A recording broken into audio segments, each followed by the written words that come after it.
कि ऐसे लोग इतने, मुझे गिराने में लोग इतने गिर गए कि उनको खुद की गिरावट का भी ख्याल नहीं रहा। अच्छे काम करने लगो तो इस समाज के सामने आप दुश्मन बन जाओगे। समाज के कुछ लोग, कुछ तत्व आपको दुश्मन बनाएंगे, आपके साथ दुश्मनी करेंगे। तो हमने अच्छे काम किए तो इसलिए लोग मेरे खिलाफ खड़े हो गए, सड़कों पे उतर गए। लोगों को, आम जनता को मालूम नहीं था, तो कुछ 2-4 लोगों ने बहुत बेईमानी के साथ समाज को गुमराह करके सड़कों पे उतारा गया। आम जनता जनार्दन को गुमराह किया गया, भ्रमित किया गया और भ्रमित करके अपना उल्लू सीधा करने के लिए काम किया गया। मेरे पास हजार फोन आ रहे हैं कि आपने त्याग पत्र क्यों दिया। प्रिय बंधुओं, मेरे सामने 2 ही विकल्प थे। या तो मैं ये खून खराबा देखूं, क्योंकि आपस में लोग भिड़ रहे थे, ये लोग उनके ऊपर व्यक्तिगत उग्र टिप्पणियां कर रहे थे। तो जो मेरे समर्थक थे वो, और कुछ जो 10-20% के लोग मेरे जो खिलाफ थे, ये आपस में दंगे की और खून खराबे की संभावना को जब मैंने भांपा, जब मैंने महसूस किया, तो मैंने विचार किया कि मुझे मेरे नाथ संप्रदाय के सामने ये सारा प्रकरण रखना चाहिए। और नाथ संप्रदाय के सामने मैंने रखा भी, और त्याग पत्र मैंने 3 दिन पहले ही दे दिया था, लेकिन वो मंजूर 3 दिन बाद हुआ। और नाथ संप्रदाय के पूज्य संतों, परम पूज्य आदरणीय गुरु, हमारे जो वीर महोदय हैं, हमारे जो मानधारी हैं, हमारे जो जमात के महंत हैं, उन सब के सामने मैं बार बार इस बात को बता रहा था कि इस प्रकार की चालाकियां वहाँ पर वो लोग कर रहे हैं जिन्होंने मठ की जमीन को अवैध रूप से कहीं ना कहीं विचार किया कि क्यों ना मैं त्याग पत्र दे दूं ताकि एक पक्ष शांत हो जाए। तो मेरे वाले पक्ष को मैंने बहुत हाथ जोड़ करके, चाहे मुझे कैसे भी शांत करना पड़ा, मैंने अपने पक्ष को शांत किया है। मैं मानता हूँ कि मुझे ऐसा नहीं करना चाहिए था, लेकिन खून खराबे से बचने के लिए और समाज के अंदर एक बहुत क्रंदन पैदा ना हो इसलिए, और कोई आपस में जन ना हो इसलिए मैंने अपने आप को इस पद का त्याग करते हुए अपने आप को दूर कर लिया। और अपने जितने भी समर्थक थे उन समर्थकों को मैंने मनाया कि कोई झगड़ा या कोई दंगा फसाद नहीं करना है। और अभी भी मैं सबसे अपील करता हूँ कि जब हम सब ने इतना तो सहन कर लिया है, तो आपसे आगे भी आग्रह रखता हूँ कि आप शांति बनाए रखें। दादा काला पीर जी महाराज, गुरु गोरक्षनाथ जी महाराज और सिद्धों की कृपा से सब कुशल मंगल होगा और सब बिल्कुल ठीक हो जाएगा। ये जो रूमर लोगों ने फैलाए हैं, ये केवल और केवल झूठी अफवाह और बकवास है। इन लोगों को अभी लेबोरेटरी टेस्ट और DNA टेस्ट करवाना चाहिए। ये क्यों इस प्रकार की फालतू बातें करके समाज के अंदर गंदगी फैलाने का काम कर रहे हैं। तो मैं चुप हूँ, इसका मतलब ये नहीं है, मैं चुप हूँ इसका मतलब ये नहीं है कि मैं इन लोगों से किसी तरह दबा हूँ, लेकिन मैं समाज को एक बहुत बड़े खून खराबे से बचाने के लिए चुप बैठा हूँ। और इसलिए 3 महीने भी मैं लड़ता रहा, खूब मैं 3 महीने लड़ता रहा।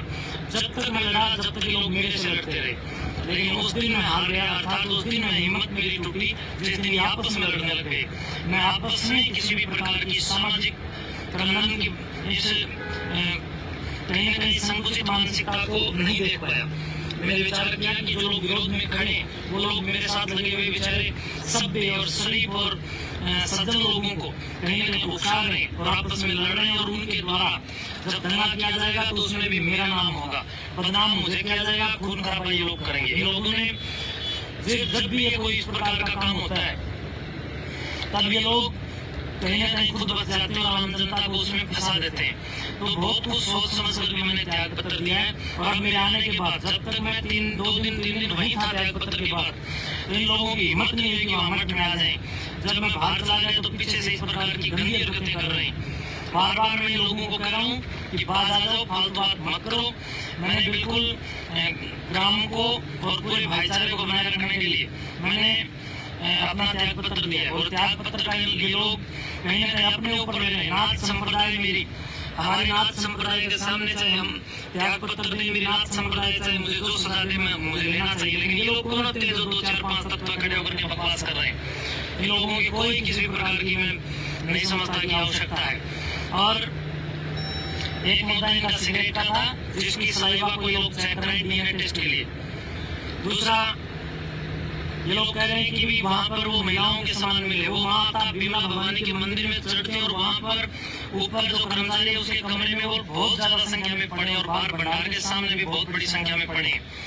वहां से उठा करके उन कट्टों से 2-4 अलमारी के अंदर डाल करके वो जो श्रृंगार का सामान माता का वो डाल करके और ये लोग मुझे बदनाम करने का काम कर रहे हैं। एक तरफ के लोग कह रहे हैं सुकाईनाथ बहुत आलिशान ढंग से रहता था, तो जब मैं आलिशान ढंग से रहता था तो जिन सामग्रियों को तुम डाल रहे हो वो 5-5 रुपए की चीजें क्यों डाल रहे हो, वो भी कम से कम भी 1000-2000 रुपए की तो होनी चाहिए थी। अरे कम से कम कोई ब्रांडेड चीज डालते ताकि आपका इल्जाम कहीं ना कहीं सत्य साबित हो जाता। एक तरफ कहते हो कि मठ के अंदर कुछ आटा भी नहीं रखा, आटा भी वहां नहीं रखा। अरे मेरे पास इतने 200, 300 लोग रोज भोजन करते थे वहाँ, वो लोग फिर वहाँ भोजन कैसे करते थे अगर मैं वहां से सब कुछ ले गया? जिस दिन मैं आया हूँ उससे पहले दिन भी वहां पर कितने लोगों ने भोजन किया है।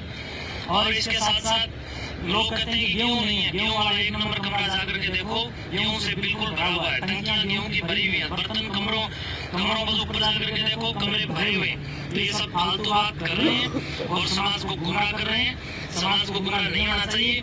और कुछ नशेड़ी तत्व हैं जो मेरे खिलाफ पड़े थे और इन नशेड़ियों के द्वारा कुछ नशेड़ी हैं, ये लोग ज्यादा नहीं है, और इन लोगों ने समाज को गुमराह करना और लोगों को कहीं न कहीं बहकाना और घुमा फिरा करके उनको लोगों को उकसाना इन लोगों को अच्छे तरह आता है।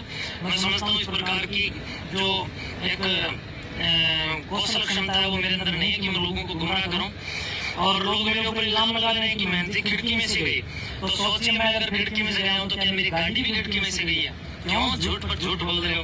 कहीं तो तुम लोग मैं तो आप लोगों से अपील करता हूँ जो लोग मेरे ऊपर इल्जाम लगा रहे हैं कि कहीं किसी गंदे तालाब में भी डूब कर मत मरना, क्योंकि अगर गंदे तालाब में भी अगर आप लोग डूबे तो वहाँ का गंदा पानी भी और ज्यादा शर्मिंदा हो जाएगा और ज्यादा गंदा हो जाएगा। तो इसलिए समाज को चाहिए कि आप देख सकते हैं मैं वहाँ से बिल्कुल एकदम मेरे पुस्तकों के सिवाय और एक DVR जिसके अंदर हमारा पिछले 1-1.5-2 महीने का जो भी उसके अंदर एक क्षमता के अनुसार रिकॉर्ड होता है वो तो मुझे रखना ही पड़ेगा, वरना ये लोग पता नहीं कल को क्या खालिस्तानी करके क्या इल्जाम लगा दें, ताकि पिछले 1-2 महीने मेरे से कौन मिला मेरे पास उसका सबूत हो। तो वो मेरे पास है, सुरक्षित है, इसमें किसी का क्या है, मेरा अपना रिकॉर्ड हो। और ये लोग जो इल्जाम लगा रहे हैं कि रात को 1 बजे गए, 1:30 बजे गए, 12 बजे का ट्रक डोली, इन झूठे लोगों ने मठ के मुख्य द्वार पर एक बहुत बड़े कैमरे लगा रखे हैं। तो इन लोगों से ये प्रश्न आप लोगों को पूछना चाहिए कि अगर मठ की तरफ से रात को अगर 1 बजे या 1:30 बजे या 12 बजे कोई ट्रक सामान से भर करके निकला है तो उसी तत्कालीन समय की रात के समय की आपके कैमरे में जिसका DVR भी आप लोगों के पास है, जिसका एक्सेस आप लोगों के पास है, उसके DVR में जो वीडियो बनी है उस वीडियो में ट्रक का नंबर या ट्रक भी तो दिखाई दे रहा होगा।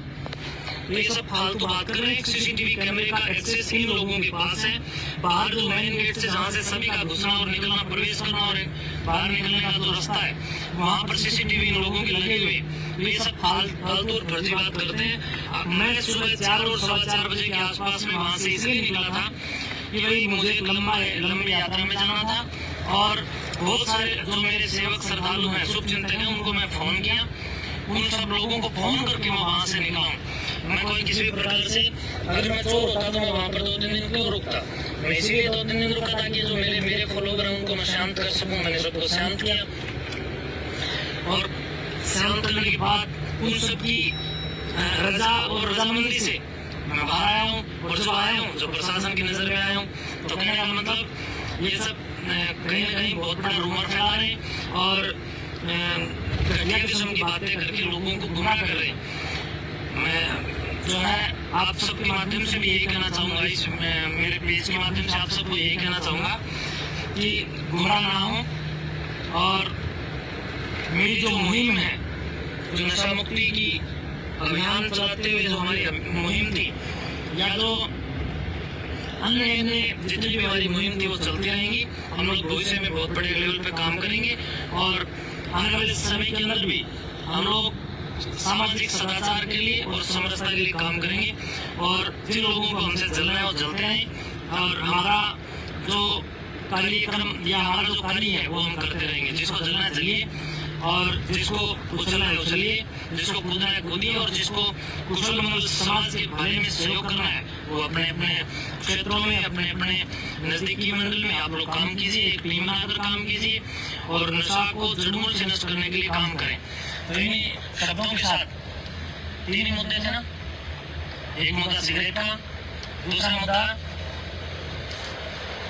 लिपस्टिक का, और तीसरा मुद्दा हाँ खिड़की का। सारे मुद्दों पर मैंने जवाब दे दिए हैं। और कुछ लोग कह रहे हैं कि गाड़ी ये वो, गाड़ी मेरी अपनी गाड़ी है, मेरे को एक शिष्य ने उपहार में दी थी, ये भेंट मेरे को व्यक्तिगत रूप से महंत सुखाईनाथ को ये गाड़ी भेंट की हुई है। और ये गाड़ी जिन्होंने दी अभी तक उन लोगों के ही नाम है, मेरा तो मेरे पास कुछ नहीं, सब कुछ समाज का दिया हुआ है। और ये जो गाड़ी है जिन लोगों ने मुझे दी, मैंने उन लोगों से चर्चा की तो उन लोगों ने कहा जी हमने आपको दी थी व्यक्तिगत रूप से, और उन लोगों ने जो गाड़ी मुझे दी और उन लोगों के नाम में अगले खुद ही मेरी गाड़ी की किस्त भर रहे हैं, मेरा इस गाड़ी से मेरा कोई लेना देना नहीं है। बहुत बहुत शुभकामनाएं। बाकी लोग वहाँ पर सारा सामान भरा हुआ है, पूरे मठ को मैं भरा पूरा छोड़ करके आया हूँ। ये पाकिस्तानी कोई कुछ करे तो कर सकता है। धन्यवाद।